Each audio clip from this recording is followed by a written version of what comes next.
Gary's Game by Andy Hamilton, starring James Grout as the Professor, Jimmy Mulville as Thomas, Stephen O'Donnell as Gary the Demon, and Andy Hamilton as Satan.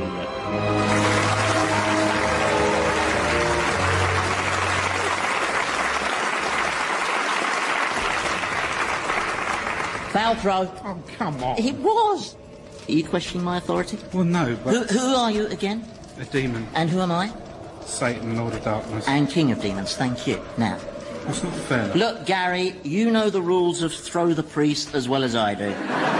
OK? The thrower must keep both feet on the ground while throwing and must hold the prelate by the ankles. Not what you were holding him by. OK, now my go. There it goes. The old lift and snatch.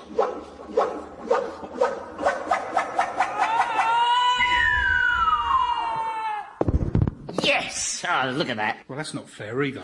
Well, what now? Well, how come you got to throw Cardinal Richelieu, a comparatively light Frenchman, when I had to chuck that big fat Greek, Archbishop Makarios? Well, that's just the luck of the draw. What, like the last time we played? I ended up throwing an Ayatollah. So what's your problem there? Well, Ayatollahs don't travel so far, do they? It's those beards. Too much wind resistance. Well, forget it. I can't play with you in this mood. Well, let's play something else. No, I can't be bothered. I know, Blind Man's Bluff. With a real blind man. No. Well, we could get Robert Maxwell and use him as a bouncy castle. You know, jump up and down on him until it really hurts. Well, it's hardly a game, is it? No, more of a duty, really. Yeah. Well, why don't you go up top and appear before some mortals? You haven't done that for a while. Nah, it was embarrassing last time. Everyone just walked straight past me and assumed I'd been returned into the community. You could pour molten lead over Martin Luther. I don't really like torturing Puritans. You can never be sure they're not secretly enjoying it. You could possess someone. Who? Dunno. Eric Cantona? Nah, not again. Too easy. I know. I suppose we could go for a chat with the Professor some more. Oh, must we? Well, why not? Well, he's always so positive and cheerful. It's depressing. We've never had anyone arrive down here and be like that. Exactly, which is why I have to put a stop to it. He's put a dent in my 100% home record. I've got to break him, demolish that puke-making humanism of his. What's humanism? Oh, it was very big in the Renaissance. All the arty trendies started going around congratulating themselves on being rational. Is this humanism why the Prof believes that man's glory is his progress towards civilization and knowledge? He said that? Yeah. Oh, bless him. Still, you've got to admit, the Professor has improved the standard of conversation around here. Meaning what? Well, not meaning nothing. It's just, it's nice to talk about topics other than whether we should damp course the abyss, that's all. I mean... Well, it needs doing, and it'll be a bigger job if we leave it. I know. Come on, let's pay the proper visit. And we'll check up on that scumball Thomas while we're there. I'll bring Fido along. I want them to meet him. All right, but look, can we just have a quick go on Maxwell first? All right, then. Captain Bob! Oh, no. Afraid so. Bagsy, me first. All right, then.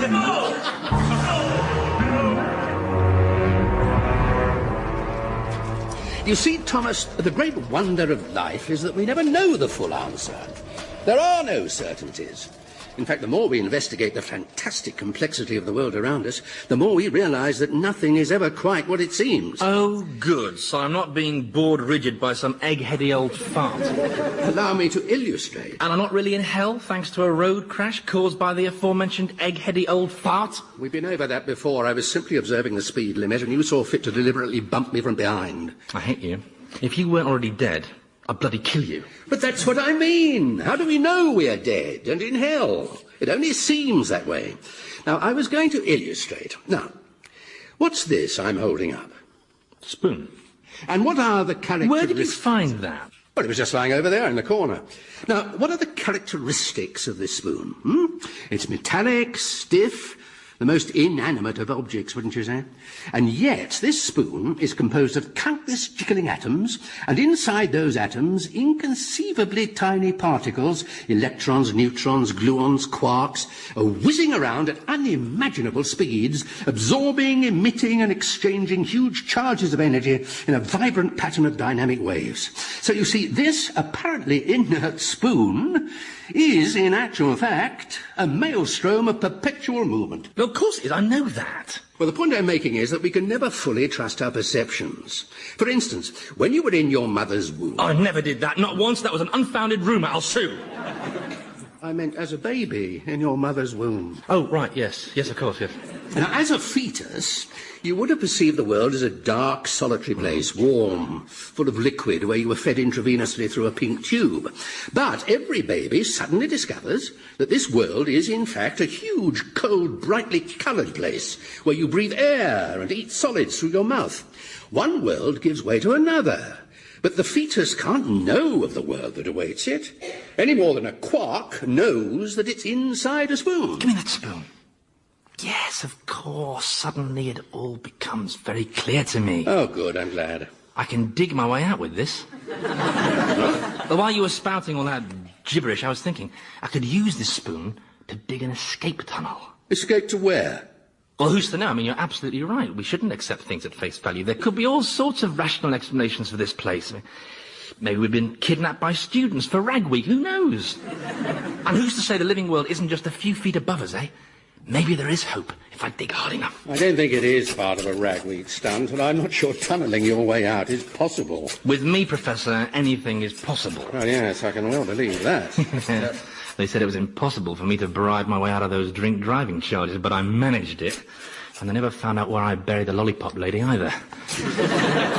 They said it was impossible to sack the whole workforce and re-employ them at a third of the wages, but I did it.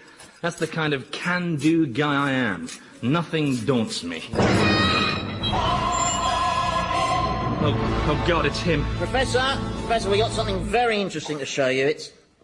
You're hiding something behind your back, Thomas?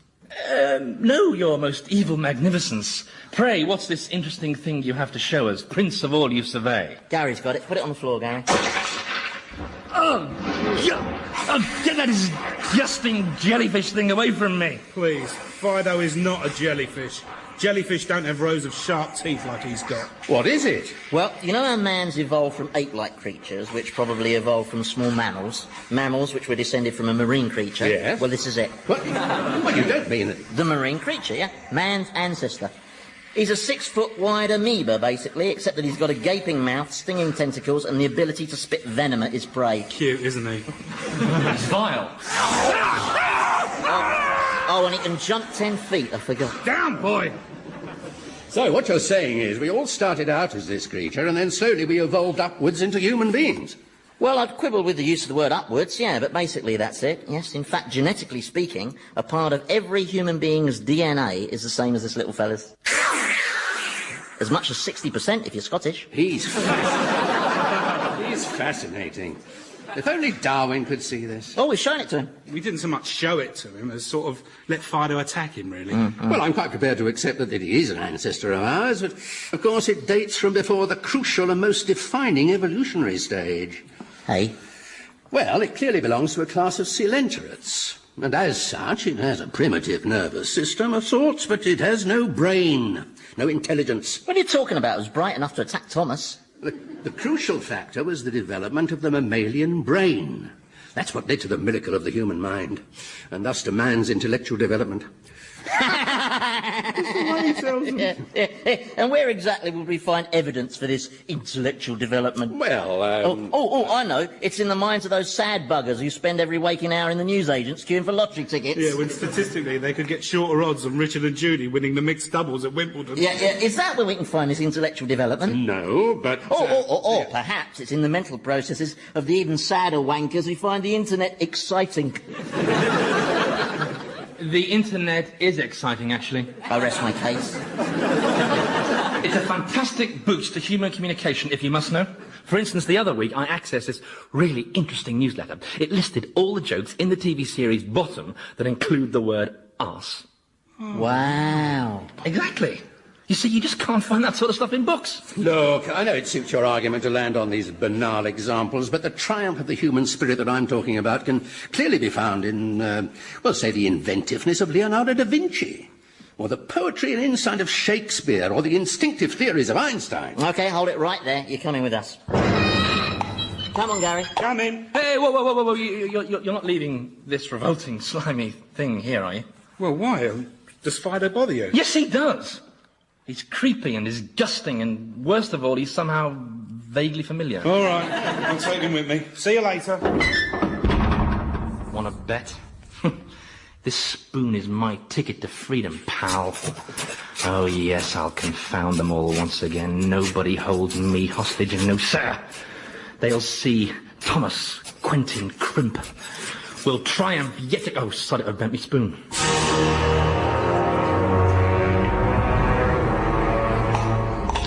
Now then, he's along here somewhere.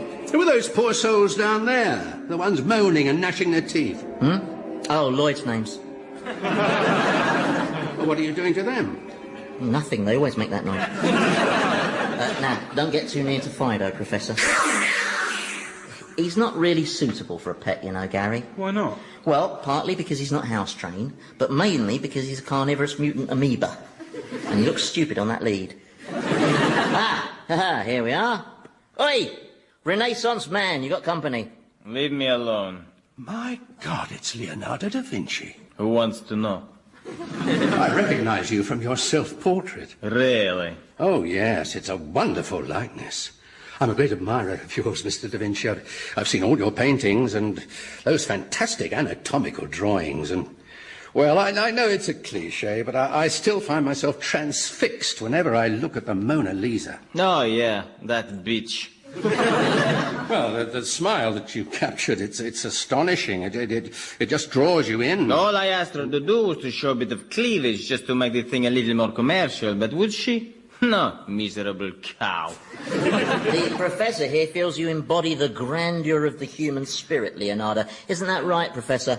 Yes. I never got a penny for my helicopter, you know.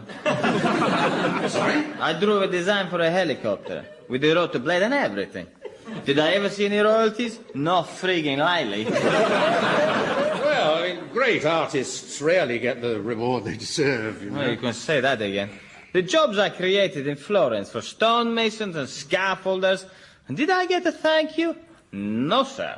They booted me out of town, accused me of committing sodomy with Botticelli. Botticelli? He's another artist. Oh, sorry, I thought it was a product. Well, I think you've received a lot more recognition than you realize. You're seen as the moving spirit of the Renaissance. Oh, yeah, the Renaissance. What a waste of time that was. Years of chronic backache working on statues and paintings and frescoes full of stupid fat nymphs. I'd have been better off going to insurance. Not disappointed, are you, Prof? Well, I mean, he may be a little less positive in outlook than I'd imagined, but you can't question his achievements.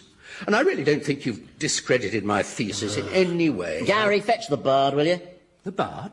She wouldn't have flashed any thigh either. Yes, thank you. Yes, thank you, Leonardo. Right. Here he is. I'll do the introductions. Professor Richard Whittingham. This is William Shakespeare. Very pleased to meet you.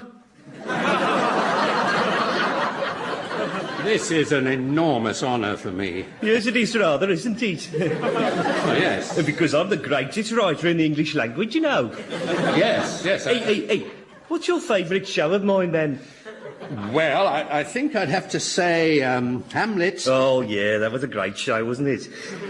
One of the best I wrote, I reckon. But you didn't write it all on your own now, Will, did you? Well, I might have had a little bit of help. I think you had quite a lot of help on all your plays, Will. There was creative collaboration, yes. Oh, this is fascinating. Who did you co-write with? Was it Bacon or Marlowe or Ben Jonson? No, it was my mate Trevor, actually. Trevor? Trevor Murgatroyd. So why didn't this Trevor chap's name appear in any of the folios? Well, Trevor had a full-time job driving the plague carts, and he didn't want his boss to know he was moonlighting. But, you know, I wrote the bulk of it. Well, you should be very proud. I mean, so many wonderful passages.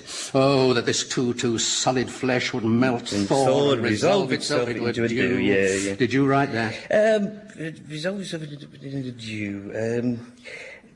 No, I think that was one of Trev's, actually. To be or not to be? That's another of Trev's, yeah. Yeah, he was dead good at that morbid stuff. I was more of a gags man myself, you know. The business with the donkey's ears. That was me. Very funny, that. So what happened to this Trevor? Well, it was a bit unfortunate, actually. See, he cut some of Burbage's lines during some rehearsals of Cymbeline, but there was a bit of artistic difference, and so Burbage stabbed him. What? You're not seriously telling me that an actor would kill someone just because they cut some of his lines? You haven't worked in the theatre, have you? That's awful. I mean, was the murder reported? Well, we would have done, obviously, but Burbage was a very big draw at the box office, and with all those pre-sales, well, you know how it is. So where's this poor fellow buried? Oh, we didn't bury him. Oh, no, the props boy stuck him on a long stick, and for years we used him as the ghost in Hamlet. Very convincing he was, too, till he started to fall apart a bit. Eddie rode up. Would you like my autograph? I bet you would. Why would you want the autograph of a charlatan? Hey, excuse me, but who pushed your button, you big eye-type poof? How dare you brammy git? Oh, Fight, fight. Go on then, even Oh, get yeah. out. No, please. Great headbutt, Will. Oh, no, please stop it. This is most undignified. Yeah, my money's on Leonardo. There's more anger in him, and he's Italian. No, don't join in, Fido. Down, boy, down. What a great bundle, eh, Prof? Always nice to meet your heroes, isn't it?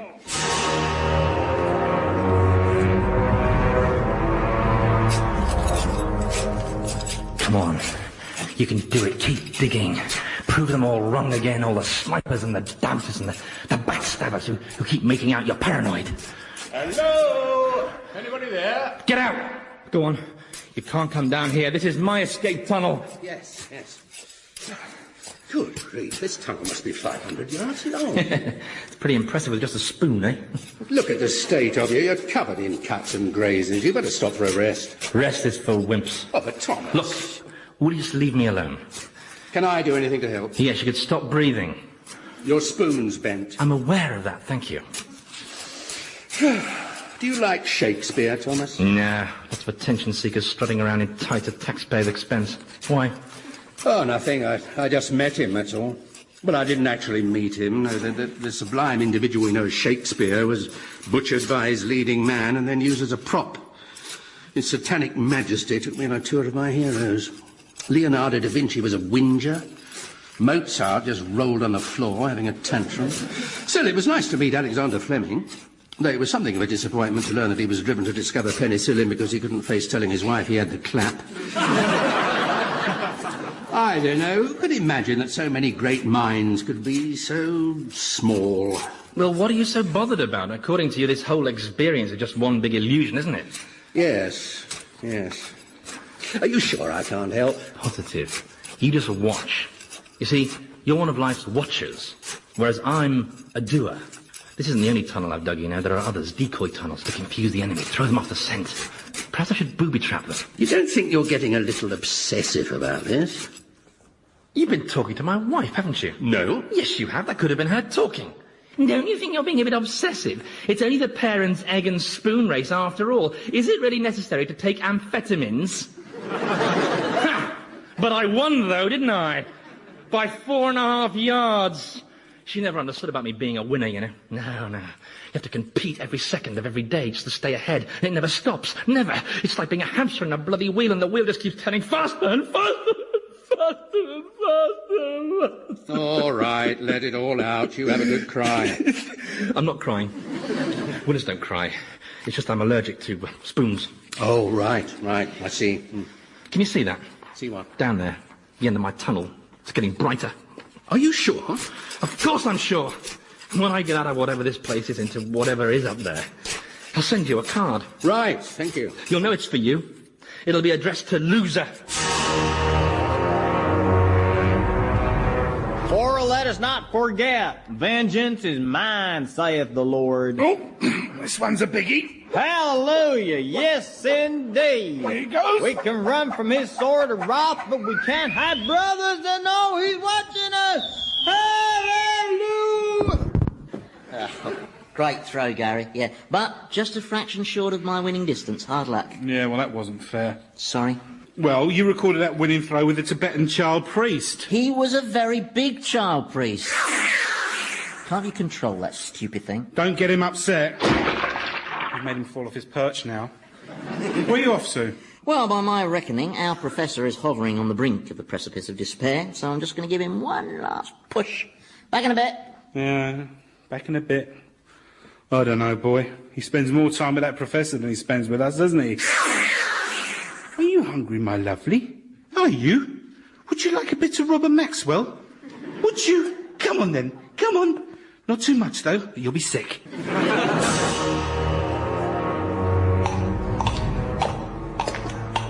Well, Cross, did you enjoy meeting Einstein? Yes, thank you. Yes, Albert Einstein, the man who found the keys to the physical laws of the universe, who somehow fathomed the extraordinary mysteries of matter and energy. Yeah. Arguably the greatest human mind there's ever been. Yes. And yet all he did was sit there flicking bogies at you. Yes, well, obviously his morale's at a bit of a low ebb. Yes, as soon as he arrived down here, he just went to pieces.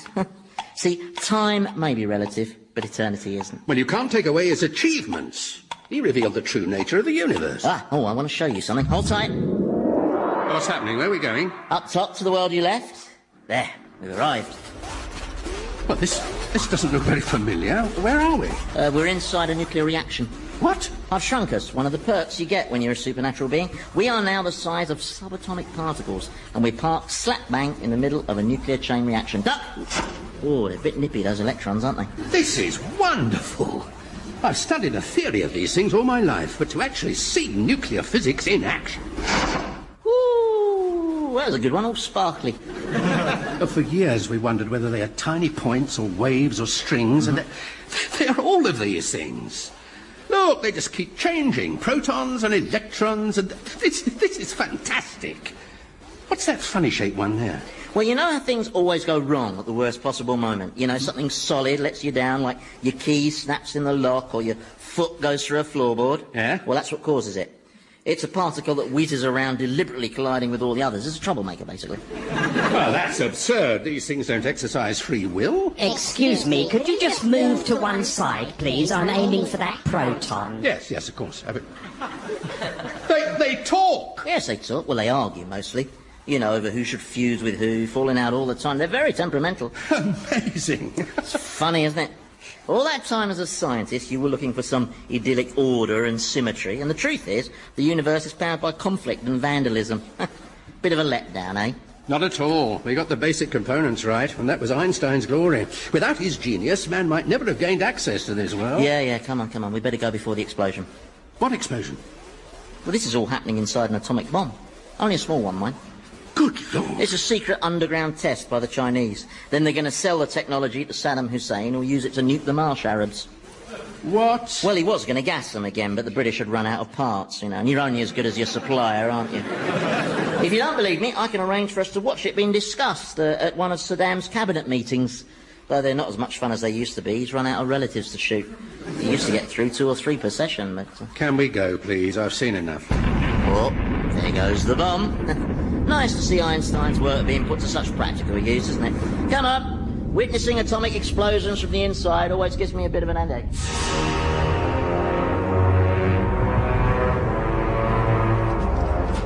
So, you finally broken the professor, you reckon?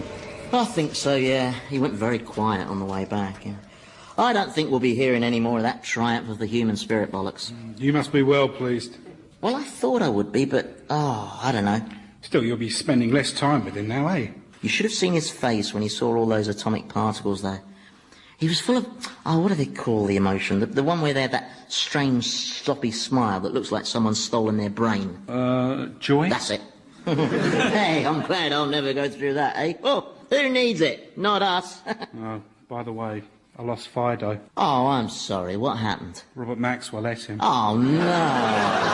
Got to get Maxwell back, though. No, I should hope so, yeah. Incidentally, Gary, this isn't meant as a criticism or anything, but, haven't you been neglecting the punishment of the loathsome Thomas a bit? Eh? Well, it's just you don't seem to have been tormenting him recently. Yes, I have. I left that spoon there. Oh, yeah. Sorry, I forgot, yeah. The spoon was a belter. Yeah, it's nice and economical, isn't it? Tormenting them with their own personality. How far's he tunnelled now? Bloody miles. I think he's about to come up in the living world, but by my calculations, he should be emerging in the lake of fire about now. There he goes. He's a good screamer, isn't he? Yeah, well, he'll be horribly charred and burnt, of course, from the backdraft. We'll go taunt him, shall we? And why not?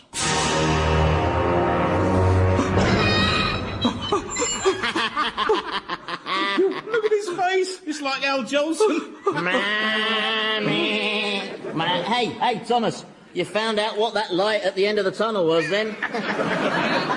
Leave me alone. I think you're being rather unkind. Thomas here is obviously in a lot of pain. Yeah, but you got to laugh, though, haven't you? I mean, he's managed to turn himself into a human macaroon, and all because he became obsessed with some ludicrous enterprise that was totally futile and meaningless. And yet somehow magnificent. What? Well, have a look down the hole. See what he's done? I mean, that tunnel stretches an extraordinary distance. And he hasn't just done the one tunnel. No, there's dozens of other tunnels branch off it. It's an extraordinary catacomb, a superb feat of engineering, dug by just one man, using only his willpower and a spoon. A bent spoon. A bent spoon.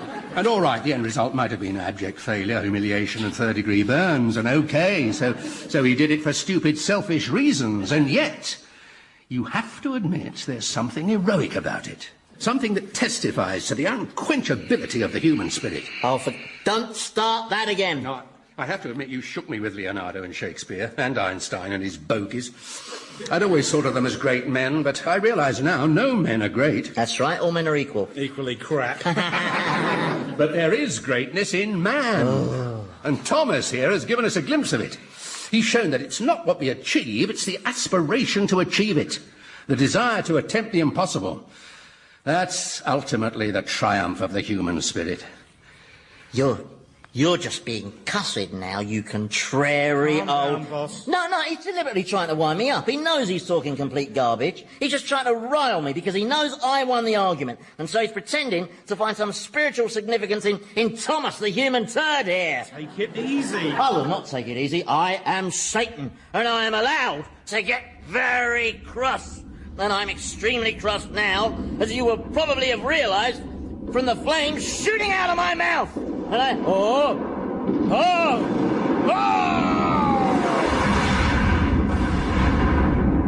Bloody hell. Where's he rocketed off to? Well, when he gets that angry, he just has to go up top and foment unspeakable evil. There's probably some new dreadful atrocity happening right now.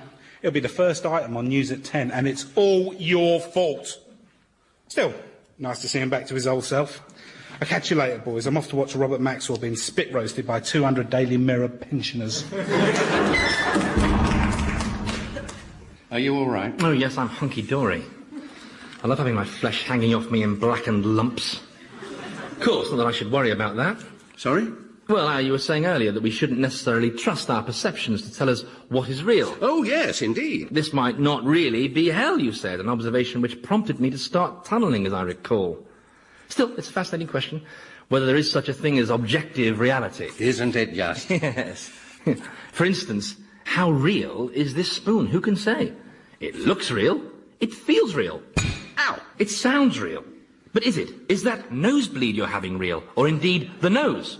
Ow! It sounds real, as does your skull. Oh, stop! Let's explore this philosophical mystery further.